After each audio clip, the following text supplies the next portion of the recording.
Hello guys, आप सभी का स्वागत है। I married my father in law के इस पार्ट में। चलिए इसको स्टार्ट करते हैं। Wow so cute. Mister Daniel हर किसी काम में बहुत ही ज़्यादा अच्छे हैं। हमने आपको पहले ही परेशान कर दिया है, आपने हमें पढ़ाया है, आपने हमारे लिए दोपहर का खाना बनाने में भी अपना समय बिताया।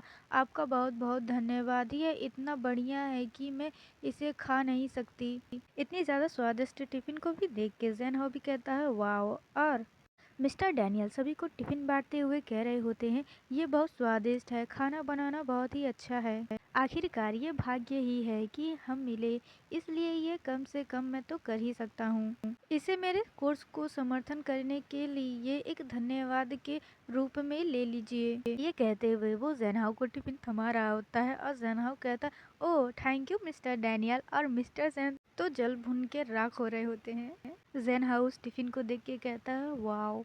और मिस्टर सन अपना टिफिन देख के कहते हैं ये दूसरों से अलग है। हाँ, वही पुरानी चाल। और मिस्टर डैनियल फ्लाइंग किस देते हुए कहते हैं एंजॉय द फूड। और जेन हाउ उस फूड को खाते हुए कहता है मैं अपने आप को रोक नहीं पा रहा हूँ। और वो फ्लाइंग किस जाके जेन हाउ के चिक पे लगती है और मिस्टर सन कहता है ग्रेस।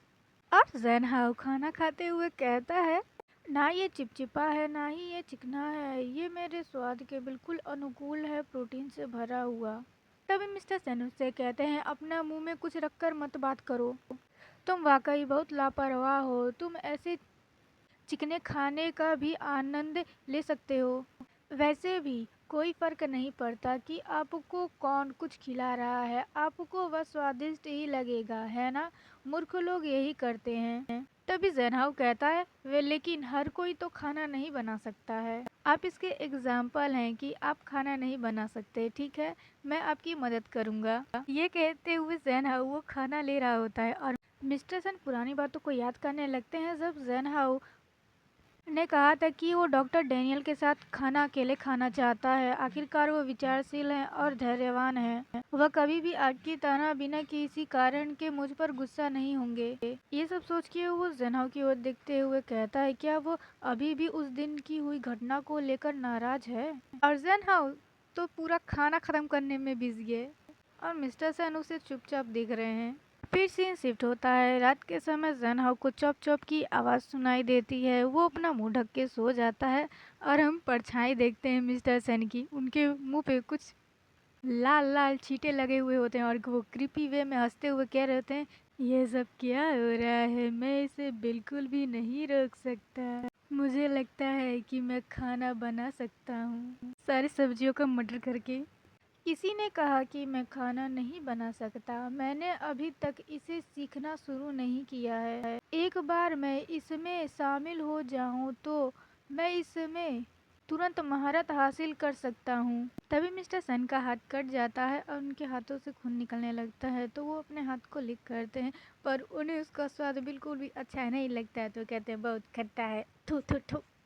फिर सीन शिफ्ट होता है। लॉबी में जेनहाउ चलते हुए मिस्टर सन से कहता है मिस्टर सन क्या आप जानते हैं, ऐसा लग रहा था कि जैसे कल रात घर पर हत्या हुई हो। रसोई घर में गंदगी थी और बहुत सारा खून फैला हुआ था। तभी मिस्टर सन चिल्लाते हुए कहते वह मेरा खून नहीं था। तो जेनहाउ कहता है क्या क्या आपको चोट लगी है, क्या आप ठीक हैं? तो मिस्टर सन कहता है मैं ठीक हूँ। तभी पीछे से मिस्टर डैनियल जेनहाउ को बुलाते हैं और वो अपने हाथ में बहुत सारे टिफिन के बॉक्स लिए हुए कहते हैं गुड मॉर्निंग। सबसे ऊपर वाला आपके लिए नाश्ता है, क्या आप प्लीज़ इसे स्वयं ले सकते हैं? मुझे डर लग रहा है कि मैं अभी आपके लिए ऐसा नहीं कर सकता। तो जेनहाउ खुश होते हुए कहता है मेरे लिए थैंक यू मिस्टर डैनियल। और मिस्टर सन अपने पीछे भी जेनहाउ के लिए एक टिफिन लेके खड़े होते हैं और वो उन दोनों को देख के चिल्ला के कहते हैं नहीं। और वो दोनों मिस्टर सन की ओर देखने लगते हैं तो मिस्टर सन अपना टिफिन आगे करके कहते हैं आज वो इसे खाएगा। और दोनों लोग ही कंफ्यूजन में मिस्टर सन को देख रहे होते हैं और उस टिफिन को देख के जेनहाउ खुश होते हुए कहता है क्या ये मेरे लिए नाश्ता है? ये सुन के मिस्टर सन कहते हैं हाँ, कल रात मैंने आधी रात को कुछ नाश्ता किया और कुछ बचा हुआ था तो मुझे लगा कि इसे फेंकना अच्छा नहीं होगा, इसलिए मैंने आपके लिए इसे नाश्ता बना दिया। ये सुन के जना उस टिफिन को लेते हुए कहता है, क्या आपने मुझे आधी रात को अपने साथ नाश्ता करने के लिए क्यों नहीं बुलाया, क्यों? देखो गाइस, मिस्टर सन झूठ बोले इस वजह से उनका ना पिनोकियो की तरह लंबा हो चुका है। आप लोगों को भी इसलिए झूठ नहीं बोलना चाहिए। मिस्टर डैनियल उन लोग को देख के कहते हैं, हाँ, बचा हुआ कोई बात नहीं, मेरा तो बेहतर है ना? और इधर हम जनाब को देखते हैं जो कि खुश होते हुए टिफिन खोल के कहता है, ये आपके द्वारा रखे गए हुए नाश्ता है मिस्टर सैन। आपने खाना खाने के बाद भी मेरे बारे में सोचा, मुझे इसे ख़त्म करना ही होगा।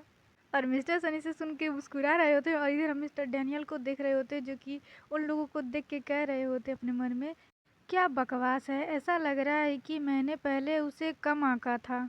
और इधर जैन और टिफिन खोल के कहता है, वाह मिस्टर सैन, आपने बहुत सावधानी से इसे रखा है। ये कह के जना उस नाश्ते को खा लेता है और मिस्टर सैन उसे देख के अपने मन में कह रहे होते हैं, वह इसका आनंद ले रहा है, आखिरकार यह मैंने ही बनाया है। और उस नाश्ते को खाने के बाद जनाव की हालत देखो, वो कहता है ये अपने मन में, ये भयंकर है, ऐसा नहीं होना चाहिए था, ये सिर्फ एक रात के लिए था, ये इतना खराब क्यों हो गया है।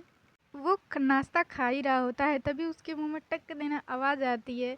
वो जीभ निकाल के देख के कहता है, सोया सॉस के बॉटल का ढक्कन यहाँ क्यों है? इधर मिस्टर सन अपना मुंह फेर के सीटी बजाने लगते हैं। सीन शिफ्ट होता है। मिस्टर डैनियल सभी को कहते हैं, गुड मॉर्निंग पेरेंट्स। पिछले हफ्ता मैंने आप सभी को जो होमवर्क दिया था उसके बारे में क्या कोई ऐसा है जिसने मुझे इसे ईमेल के माध्यम से नहीं भेजा है? तभी मिस्टर सन उठ के कहते हैं, मैंने इसे नहीं सौंपा है। तो डैनियल कहता है, तो इसका कारण क्या है?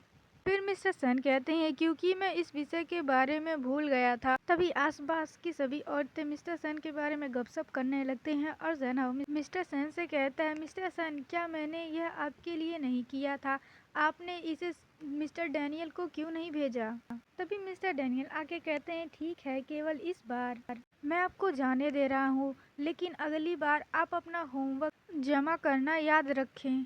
पिछले हफ्ते हमने सीखा कि अपने बच्चों को स्वयं कपड़े पहनना कैसे सिखाएं। मैं सोच रहा था कि आपके बच्चे घर लौटने के बाद आपके मार्गदर्शन में इसका अच्छी तरह से अभ्यास कर पाएं।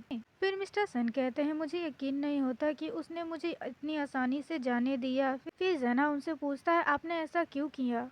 ये सुन के मिस्टर सन कहते हैं, क्या इसमें गलत क्या है? तो जना कहता है, आप बदल गए हैं मिस्टर सन, आप शरारती हो गए हैं। तो मिस्टर सन कहते हैं, मैं नहीं।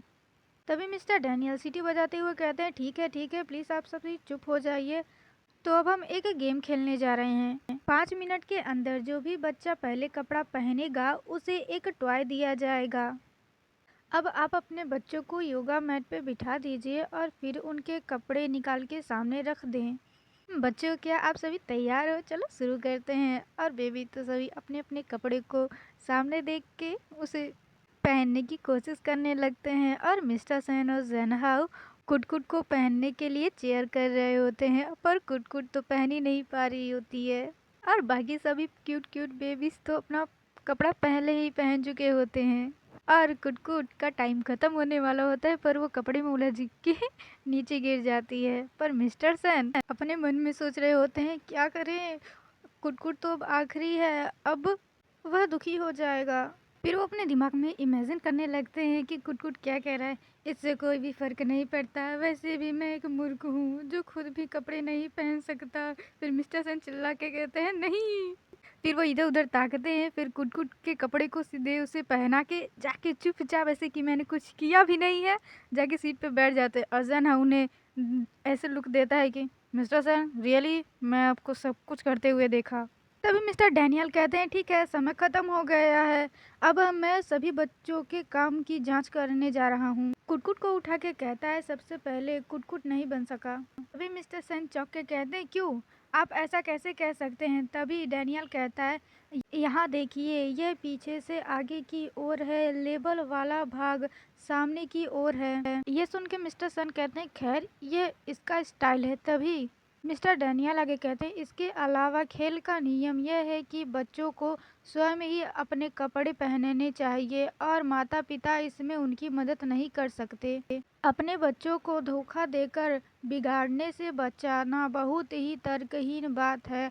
आप अभी उसकी मदद कर सकते हैं, लेकिन जब वह बड़ा हो जाएगा तो क्या होगा? कोई भी माता पिता अपने बच्चों के साथ हमेशा के लिए नहीं रह सकता, अर्थात बच्चों को एक दिन स्वयं कठिनाइयों का सामना करना पड़ेगा। ये सब सुन के मिस्टर सन गुस्साए हो ही रहे होते हैं, तभी उन्हें पुप की आवाज आती है। वो सामने देखते हैं तो मिस्टर डैनियल के ऊपर कुटकुट ने पुप कर दिया होता है। इसे देख के मिस्टर सन खुद बहुत ही ज्यादा खुश होकर कुटकुट को उठा के कहते हैं, बहुत बढ़िया कुटकुट।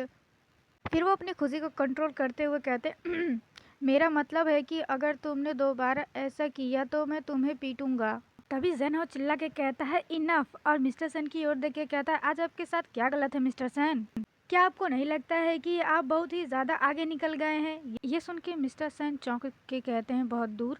फिर जेनहाउ मिस्टर डैनियल को ले जाते हुए कहता है, मिस्टर डैनियल मेरे साथ आओ, मैं आपके कपड़े को साफ करने में मदद करूंगा। और मिस्टर सन जेनहाउ को रोक रहे होते हैं, पर जेनहाउ रुकता नहीं है। वो मिस्टर डैनियल का हाथ पकड़ के जा रहा होता है, जिसे देख के मिस्टर सन अपने मन में कहते हैं, आखिरकार मैं ऐसा क्यों कर रहा हूँ? मैं खुद को क्यों इस अजीब रिश्ते में फंसने दे रहा हूँ? मुझे अब इसे खत्म करना होगा। तभी सीन शिफ्ट होता है। जेनहाउ कहता है, मुझे खेद है मिस्टर डैनियल, सबसे पहले मैं इसको साफ कर दे रहा हूँ फिलहाल के लिए, फिर मैं बाद में आपको नए कपड़े दिला दूंगा।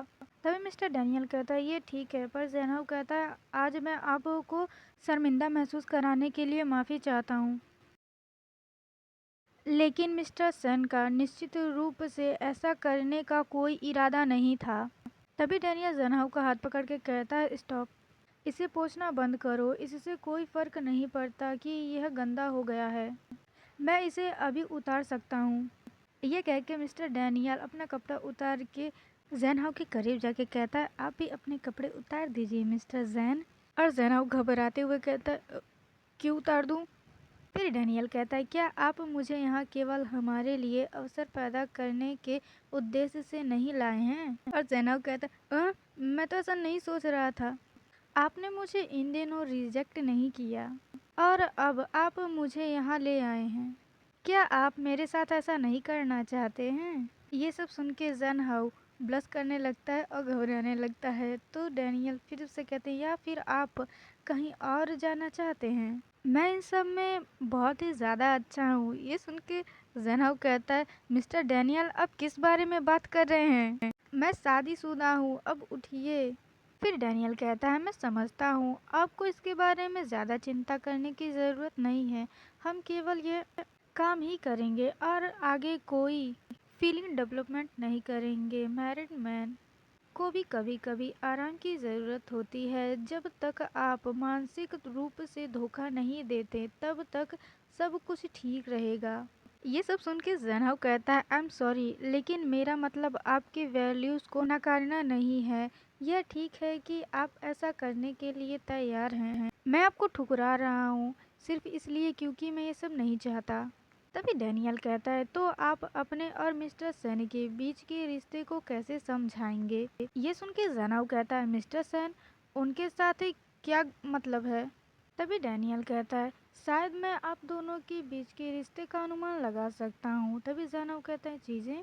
तभी डैनियल कहता है, लेकिन जहाँ तक मैं देख सकता हूँ उसे आपकी भावनाओं की जरा भी परवाह नहीं है। यदि आप बस कुछ रोमांच का आनंद लेना चाहते हैं तो मेरे पास आपको सेटिस्फाई करने के लिए और भी ट्रिक और स्किल है। इससे भी बड़ी बात यह है कि मैं उसकी तरह नहीं हूँ, मनमौजी होना और जिद्दी। तभी जेनहाउ कहता है, रुको, और खुद से दूर करते हुए कहता है, आपको उसके बारे में ऐसा कहने का कोई अधिकार नहीं है। मैं आपके सभी इनप्रॉपर बिहेवियर्स को समझ सकता हूँ, लेकिन मैं सिर्फ इसी बात पर आपसे सहमत नहीं हो सकता। तभी डैनियल कहता है, ओह, मेरा यह मतलब नहीं था जिस तरह से वो बच्चों को एजुकेट करता है।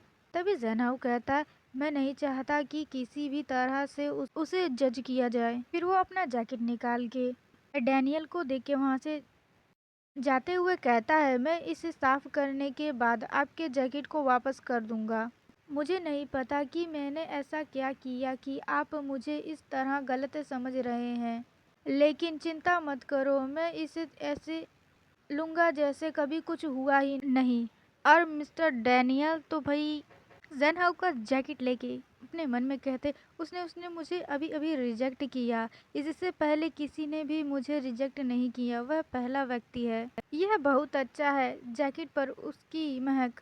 और ज़ेनहाउ अपनी तिरछी आंखों से मिस्टर डैनियल को देख के पीछे मुड़ के कहता, क्या क्या आप रो रहे हैं? सॉरी, मैं अभी बहुत ही ज़्यादा रूड हो गया था, प्लीज़ आप रोना बंद कर दो। ज़ेनहाउ की ऐसी बात सुन के डैनियल मुस्कुराता है और ज़ेनहाउ के सामने नाटक करते हुए कहता है, "हाँ, क्या मैं परफेक्ट नहीं हूँ? क्या मेरी कुकिंग अच्छी नहीं है, या मैं उससे कम टैलेंटेड हूँ? क्या मैं आपकी नज़र में उससे तुलना नहीं कर सकता?" ये सुन के ज़ेनहाउ कहता है, नहीं ऐसा नहीं है, आप जो खाना बनाते हैं वो स्वादिष्ट है और आप उससे ज़्यादा विचारशील हैं। इसके अलावा वह कई मामलों में आपके जितना अच्छा नहीं है और उसमें कई कमियां हैं। ये सब क्या सब?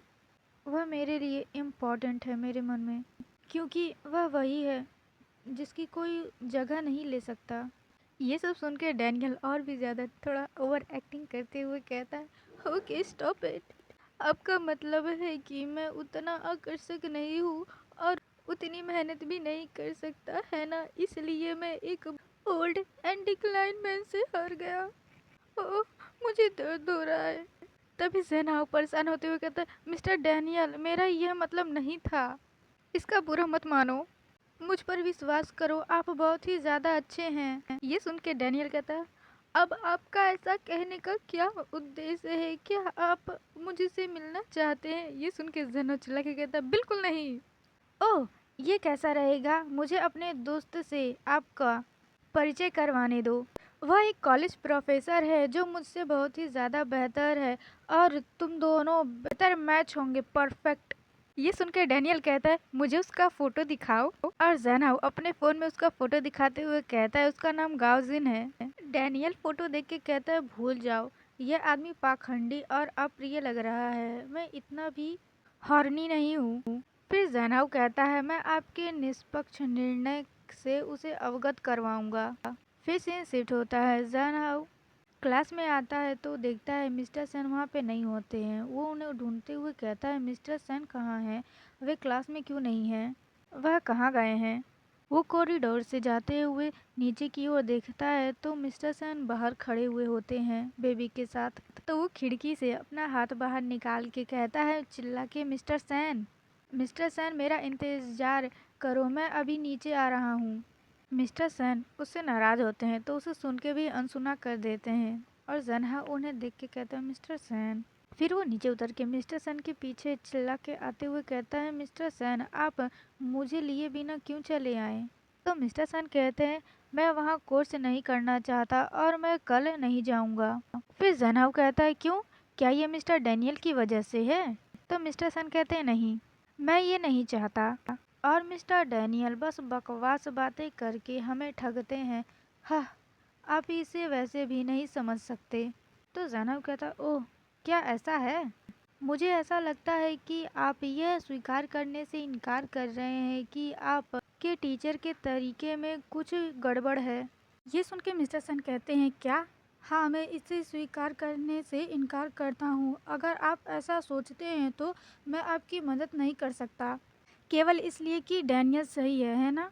मिस्टर सन ये सब कह रहे होते हैं तभी ज़ेनहाउ की नज़र मिस्टर सन की उंगलियों पे जाती है तो ज़ेनहाउ उनके हाथों को पकड़ के कहता है, रुको, आपकी उंगलियों को क्या हुआ है? इतने सारे घाव क्यों हैं? आपको ये कब लगे? क्या सुबह से ही ऐसा था? आप इतने लापरवाह क्यों हैं? क्या आपको इससे दर्द हो रहा है? अभी मिस्टर सन अपना हाथ छुड़ा के कहते हैं, यह तुम्हारा काम नहीं है, मुझे जाने दो। और ये मेरा हाथ है, तुम्हारा नहीं। ये सुन के ज़ेनहाउ मिस्टर सन को देखता है और कहता है, नहीं, हिलो मत, मुझे देखने दो। तभी मिस्टर सन कहते हैं, क्यों? किस बेसिस पर? छोड़ो, मेरा हाथ छोड़ो। क्या तुम्हें नहीं पता कि तुम डिसरिस्पेक्टफुल कर रहे हो? तभी ज़ेनहाउ कहता है, डिसरिस्पेक्टफुल? क्या अब भी आपको इसकी परवाह है? वो दोनों बहस कर ही रहे होते हैं, तभी बेबी के पास एक पर्सन आता है और बेबी आवाज़ करता है तो वो दोनों उधर देखते हैं। बेबी को वो आदमी लेके भाग रहा होता है, जिसकी वजह से दोनों चिल्लाते हैं कुट कुट, और बेबी बबुल करके वेव कर रहा होता है।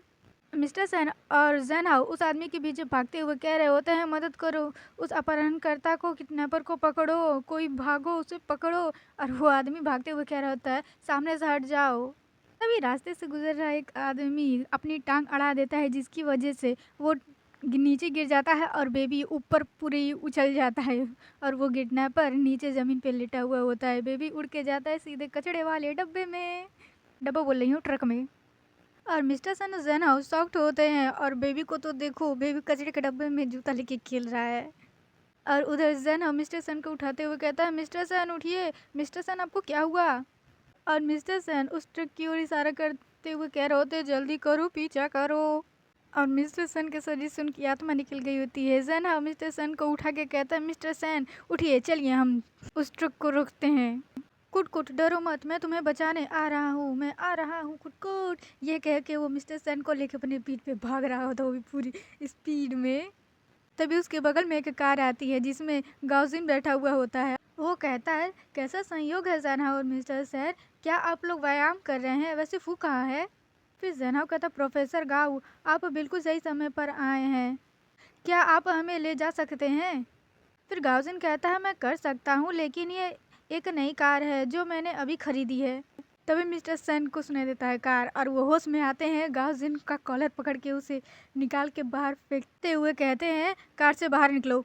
और सन उन्हें उड़ते हुए देख के कहता है, गाउजिन। और मिस्टर सन कार में बैठ के कहते हैं, अंदर बैठो, जल्दी करो, क्या तुम अंदर नहीं आ रहे हो। यदि हम ये जल्दी नहीं करेंगे तो कुटकुट को कचरे के रूप में सब लोग खाद बनाने वाली प्रक्रिया में डाल देंगे, क्या आप उसे खाद बनते हुए देखना चाहते हैं। ये सुन के जैन हाउ का मुंह रोने जैसा हो जाता है।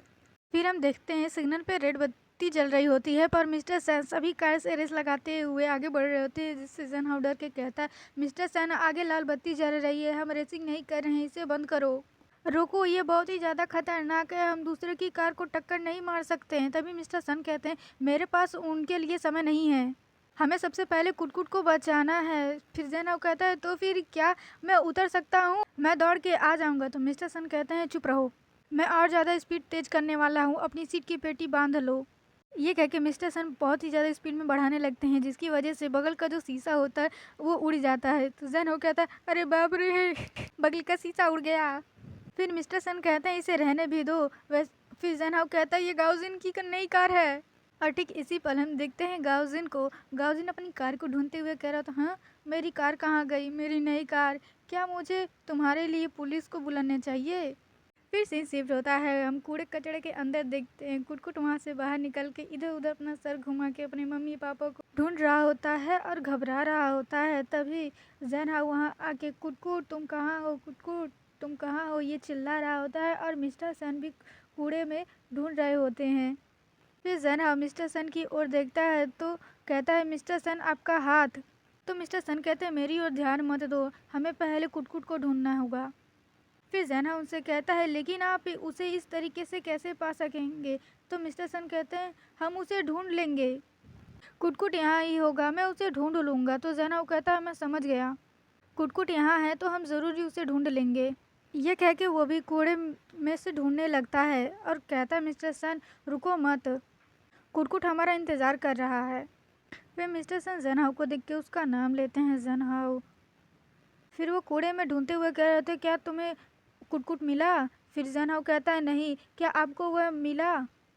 फिर मिस्टर सन कहते हैं, नहीं, मैं कूड़ेदान की फिर से जांच करने जा रहा हूँ। तभी जैनहाउ को पीछे से आवाज़ आती है और वो चौंक के कहता है, मिस्टर सन क्या आपने सुना। फिर मिस्टर सन कहते हैं, क्या। तो जैनहाउ कहता है, ये कुटकुट की आवाज़ लग रहा है। तो मिस्टर सन भी चौंक के कहते हैं, कुटकुट कहाँ है कुटकुट। फिर वो भी लोग कुट कुट कुट कुट कह के और भी ज़्यादा चिल्लाने लगते हैं, और हम देखते हैं ठीक उसी के ऊपर, कूड़ेदान के ऊपर कुटकुट बैठा हुआ होता है। वो कहता है, उन लोगों की आवाज़ सुन के, पा पा की आवाज़ सुन के वो ऊपर की ओर आने लगता है, जिसकी वजह से मिस्टर सन और जैनहाउ उसे देख लेते हैं। और मिस्टर सन कहते हैं, कुटकुट हिलो मत। और कुटकुट रोते हुए पापा पापा मम्मा पापा चिल्ला रहा होता है, रो रहा होता है। तभी कुटकुट का हाथ फिसलता है और वो नीचे गिरने लगता है, जिसे देख के जना और मिस्टर सन कुटकुट का नाम जोर से चिल्लाते हैं और कुटकुट भी गिरते समय अपनी आंखें बंद कर लेता है। पर वो जब अपनी आंखें खोलता है तो उसके सामने मिस्टर सन होते हैं। वो मिस्टर सन को देख के रोने लगता है और उनके गले लग के पापा कहने लगता है और मिस्टर सन भी बहुत ही ज़्यादा खुश हो जाते हैं। कहते हैं, क्या अभी तुमने मुझे अपना पापा कहा? क्या तुम ठीक हो कुटकुट? तभी जना वो पीछे से अपना हाथ उठाते हुए कहता है, तुम्हारी माँ यहाँ है।" फिर मिस्टर सन और कुटकुट जना की ओर देखते हैं तो जना कहता है, तुम और तुम्हारे पापा मुझ पर बैठे हैं।" फिर वो दोनों एक दूसरे की ओर देखते हैं, फिर जोर जोर से हंसने लगते हैं। मिस्टर सन भी हंस रहे होते हैं और कुटकुट भी, और जना उन लोग को भी देख के हंसने लगता है और ढंकियार में लेट के दोनों ही सभी लोग हंस रहे होते हैं। और हंसते हुए ही ज़ेनहाउ कहता है, आप किस पर हंस रहे हैं? फिर मिस्टर सन कहते हैं, मुझे नहीं पता मैं क्यों हंस रहा हूँ, मैं बिना हंसे नहीं रह पा रहा हूँ। फिर ज़ेनहाउ कहता है, आप यहाँ क्यों लेट रहे हैं मिस्टर सन, चलो घर चलते हैं। पर मिस्टर सन हंसते हुए हंस ही रहे होते हैं। फिर ज़ेनहाउ मिस्टर सन का नाम लेता है और वे भी पता है क्या वो कहता है, ही मम्मी दम है। फिर ज़ेनहाउ कहता है, स्टॉप इट, वरना मैं तुम्हारे बम बम पर मारूंगा। तो फिर चलिए गाइस, जब मैं आपसे मिलूंगी नेक्स्ट पार्ट में, वो भी जल्दी लाने की कोशिश करूंगी। इससे पहले आप लोग लाइक चैनल को सब्सक्राइब जरूर कर दीजिएगा। Thank you guys.